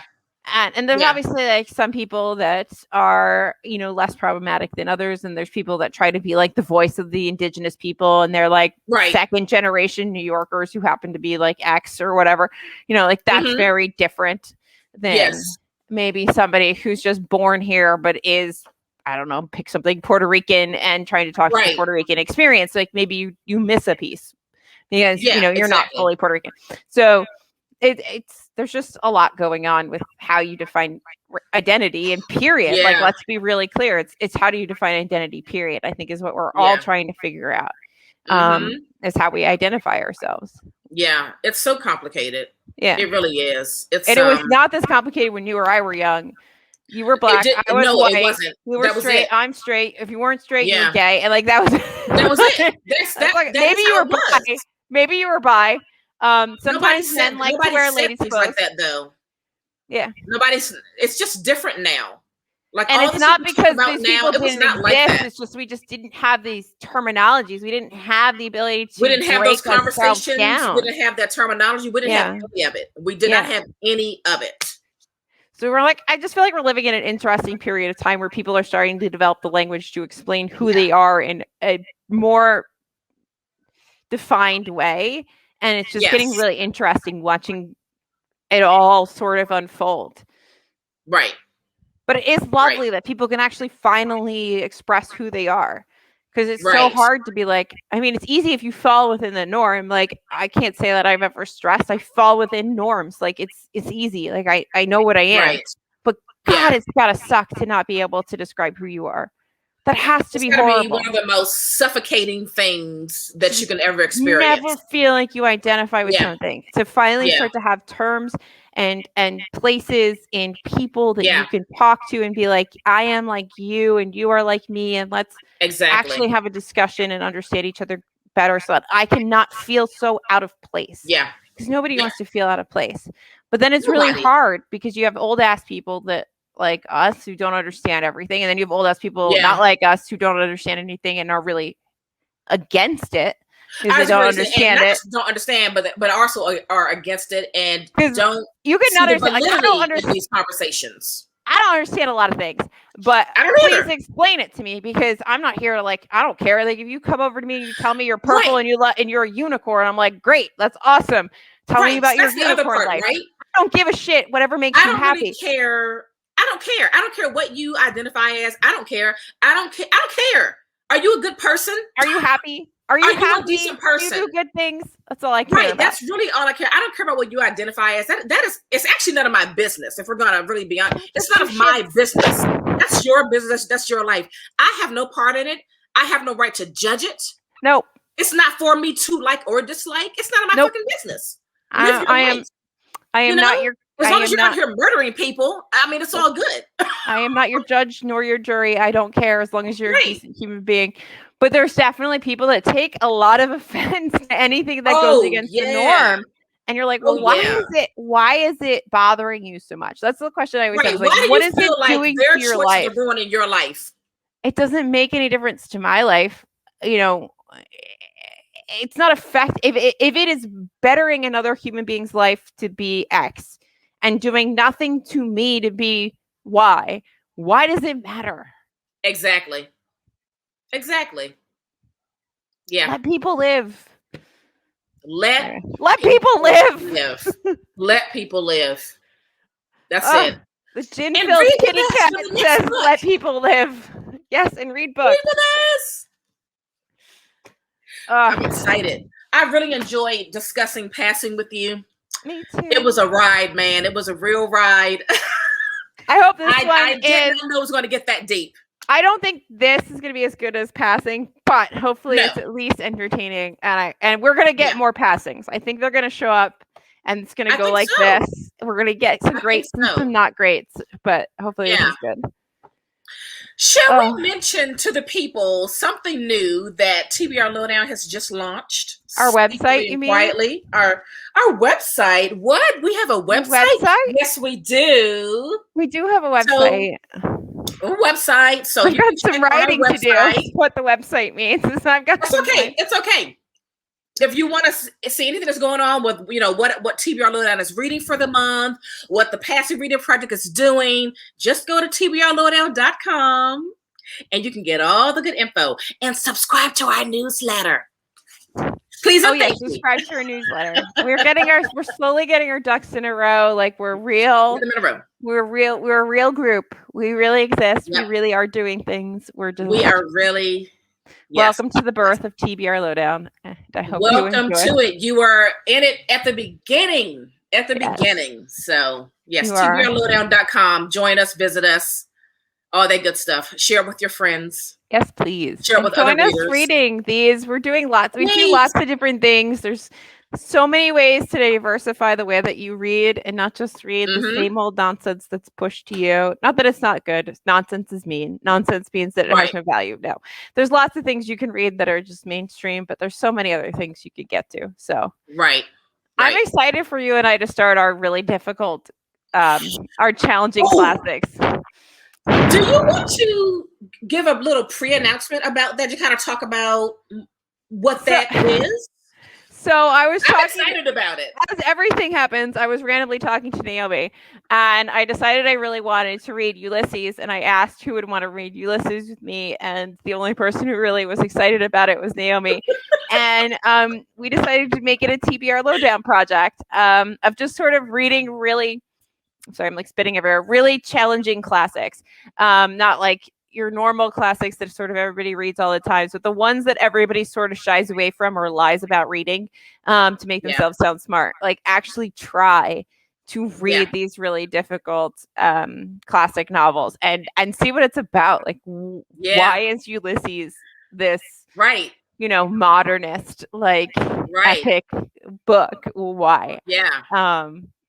From things I've watched, it sounds really fascinating. This treatise that follows every kind of writing from like earliest writing forms through modernist stream of conscious writing. Every chapter's different. It just sounds bizarre. I understand why most people don't finish it, but we're gonna try to tackle the weirdo, strange, challenging classics that are very highbrow. I don't know why this is my highbrow. Snooty things that your classic lit majors will be like, yes, I love Ulysses. It's my favorite book, and we're like, I found some great blog posts that because I did a search for the hardest fiction novels to read, and there are several. Proust has to be in there. Proust has to be in there. Yes. I've been wanting to read the first book of Proust. What is it? Swan something. That first. That's on the list. I've seen that. Yeah. That's on my list of things. So I think it'll be fun. So what were we talking about? Maybe choosing 3 or 4 books a year that are super challenging. Yeah. We're not gonna kill y'all with a hard book every month. Maybe just 3 or 4 for the year. Where we try to tackle these incredibly crazy just classics or whatever, like lit fic books that people are only the most intelligent of us actually read. Right. Which I am not saying that I am one of them, so I may not understand anything we are talking about. I'm not going to speak for Naomi because she's quite smart, but she can speak for herself. But I might not understand everything, so we're going to try. I'm just here for the challenge. I'm excited to be super challenged by a book. I will say here for it. I did read James Joyce's Dubliners as part of my my read like Lacey, and I do like his writing, but they're very different books. So yeah. Okay. But it is a little hard. You would think that like Irish wouldn't be that hard to like get into. Right. There's definitely a lot of Irish stuff that like lingo wise that that you're like, huh? Okay. Yeah, so we may need some Google. We may need Google while we're doing this. The Google. So stay tuned for a more official announcement about that and what books we plan on. Well, it's already June, so we're gonna just do this year. 2, maybe 1 or 2 this year. Yeah. And then so we'll have more details hashed out, but yeah. Are we going to talk about our May reads at any point? We should probably do that.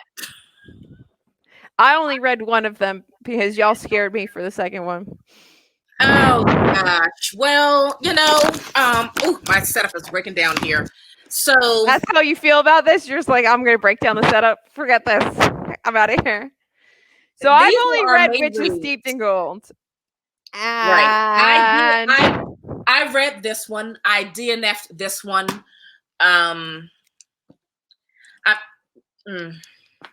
Yeah. I don't really know what to say. I don't know what to say. When's Emma done? Whenever Emma's done, we'll go over it. Yeah. And maybe I'll read a few chapters of this and see if I like it. Some people really liked it. I don't trust those people. Well, here's my fear. Okay, so here's my fear. So this is like sort of, I'm probably gonna get. This is somehow sort of like an Asian sort of inspired story, right? So like the setting's kind of somewhere in Asia. Am I wrong?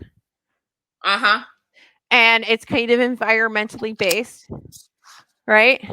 That part's right. I don't know about that Asian part. Maybe I didn't get to that Asian part. I don't know. I thought maybe it was. But I could be wrong.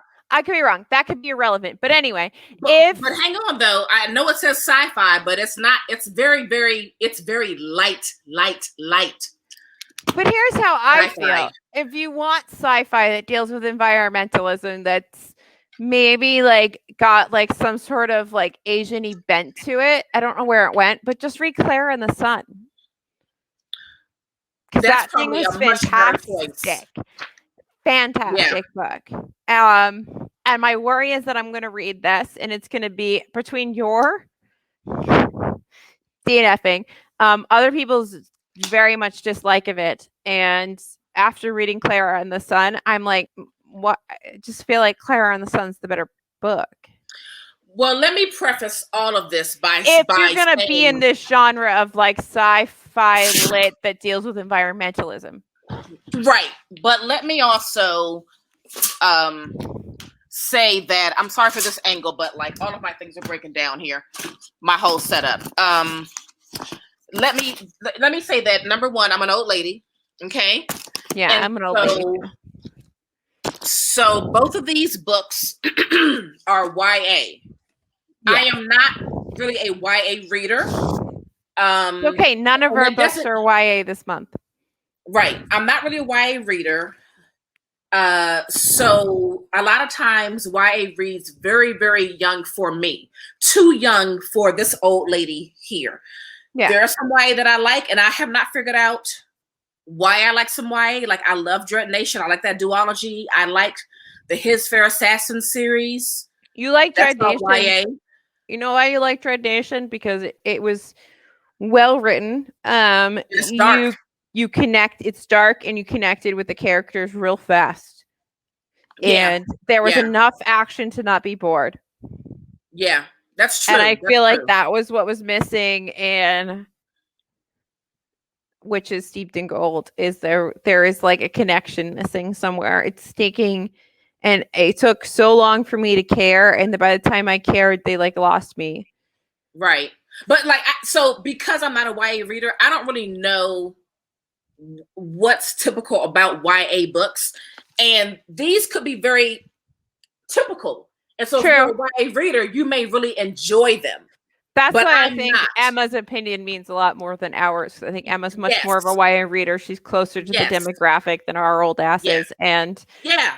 That's why I wanted to put that out. That's why I wanted to say that, because I'm we have definite the old lady box. We have internal biases that we cannot over right. What's it called? Override. That's what I was trying to say. Override. Seriously, it's important to just remind people, like, we're different readers. Like, I am not a YA reader. A lot of it, again, reads too young for me. But if you love YA, you may very well love them. Books. Yeah. Yeah. I do suggest Clara and the Sun to you, at least. I think that you would like Clara. Yeah, I do want to read it. I still think about it every so often. I mean, I don't think it's like the best book I've ever read. I mean, I will say I think A Little Life affected me a hell of a lot more. And not just because I cried hysterically for like 7 hours. But no, 10. But that was a good damn book. That was a good cry, man. That was a good book. But it's really clever. Is it perfect? No, I don't think that Clara the Sun is perfect, but it's very clever the way that he goes about having these conversations about pollution and just like the human race and solar power and blah, blah, blah. I'm going to see if my library has it. Any of my by the way, I joined the new library system. I heard. How many libraries are you part of now? So PG County, Prince William County, Rappahannock County, District of Columbia, Alexandria County, 6, Arlington County, 6. That is the perk of living in a tri-state area. I live in a tri-state area. They all have these reciprocity interconnected relationships, so I can like join so many. So yeah, I'm up to 6. I'm just happy you clued me in that I could get into the New York Public Library system through Libby. Oh, I was like, I'm going to this website. She's got to be able to get a card. She just has to be able to. I was like, Alyssa, get a card. The problem with it is that I only get like 3. I only get to borrow 3 things at a time. Huh? And I only get like 4 or 5 holds. They're very skimpy on their holds. They skimp. Like my library systems have caps on holds. My library has a cap on their holds, but it's so high that it's like occasionally I hit it. Because usually my hold comes in and it's like it's irrelevant. Things are coming in and out. Right. But like, I think my cap is like 3 or 4. Wow. Yeah. It's very low. That is my complaint. That is my complaint, New York Library. Also, New York Public Library, by the way, I'm very mad. So I've been looking up all those. And so the whole, not that we're going to go into this, we're not going into this, but the whole like TJ Klune thing. My takeaway is I need to focus on learning more about Indigenous peoples. And so that to me means I'm going to find more nonfiction, which is what happens when there's something that I feel like I need to know more on. And you would think the New York Public Library system would have more digital copies of things than anywhere else. Yeah. And let me tell you how hard it is to find Indigenous nonfiction digital stuff. Wow. And like maybe that's why we don't know enough about what's going on.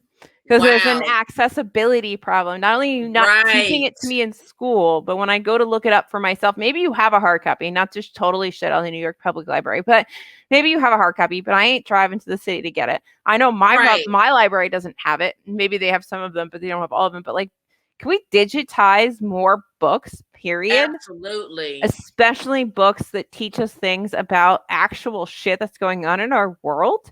Because how are we supposed to be better informed human beings? You don't want. I know that the conspiracy theory. I know that the government doesn't really want us to be better informed because then we will.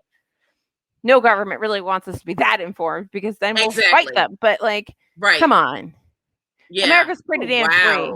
Like, let's NYPL get it together. I'm getting really mad. I found like when I do a Google search or when I look on Goodreads, there's like some really amazing titles, it seems, that are out there. And I found this, I shared it somewhere on my Instagram, and I can find it again and share it. I'm sure there's several, but I found one book group that's these two women, I believe, I could be wrong there, that do a book group that's just, Indigenous books, and they're doing this year's like all memoirs. And I started with like this month's memoir and trying to find it. No. It's just a shame. It's such a shame. Like, how are we supposed to educate ourselves if you don't even? It's 2021. If it was 1997, I would understand why I have to go in and get the hard book. Sure. It is 2021. Make an audiobook. Make a digital copy. Make something. Come on, it ain't that hard. Somebody's got a Word doc. Exactly. If I've got Pride and Prejudice on an audiobook 97 times over, and I have it, on my Kindle, and I have it in hardback, you gotta be able to put something else on Kindle at least. Right. Like right. Exactly. I agree. Like somebody has a computer file of this. You can put it into a EPUB. You can do it. That irritates me. Yeah. I mean, it is frustrating. It is frustrating. Just let us have all the books. Yeah. So like, I'm trying desperately to educate myself better so that I can, one, truly understand the full extent of why everybody was so upset, because I understand generally why somebody would be upset about anything having to do with that trauma, because what happened to them is insane. But I do not fully understand why this particular thing sparked this particular outrage. So I need to I need to educate myself. It's nobody else's job but me. And I'm working on it. But how can I do that if you don't give me the resources? Exactly. That's what it boils down to, right? Can you get your hands on it? Can you get your hands on You're not the educational product? You're not teaching it to us in school. And I can't find it. Number one. And I have to fight to find it in my library system. Right. That means to me, that sounds like you really don't want me to have it. Right. Conspiracy and then think about the people that don't even have access to libraries. Think about that. Like, I know I'm fortunate. I got libraries up the wazoo. You have all the libraries. You have more libraries than any man. But there are some people that have no libraries in their area. Not a one. Yeah. So. It makes me angry. And then I think about, like, what other topics do we not even know we're not learning about because they're not teaching us, and we're not even getting resources on.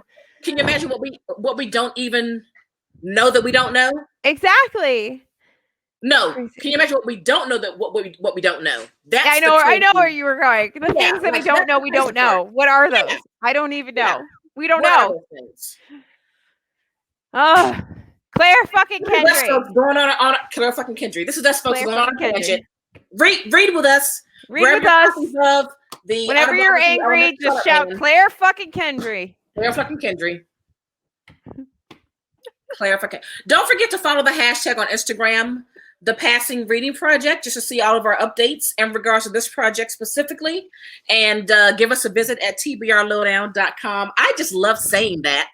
I know. You worked so hard on that. Like, Naomi really did the website. We did very little for that. So thank you very much for doing that. You're welcome. I was so determined to have us live June 1.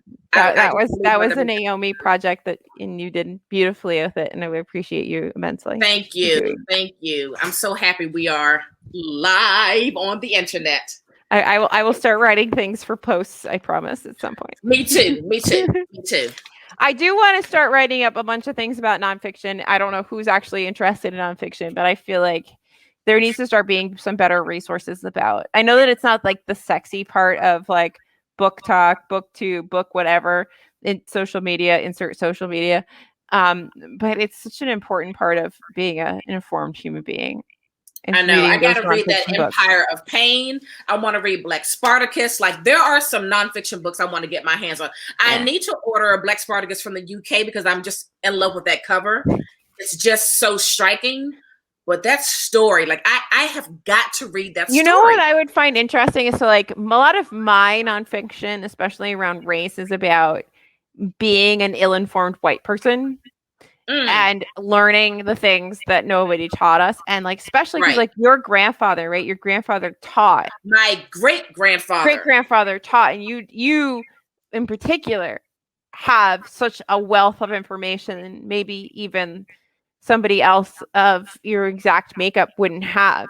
It would be very interesting to compare our nonfiction lists in certain areas, because they could be very interesting to build off of each other. Well, so my dad, where are you in your understanding of things? Do you know? Right. Not where my dad. So my dad is the one who stuffed these things down my throat when I was younger. And so he gave me all these books, throughout my middle school and high school years.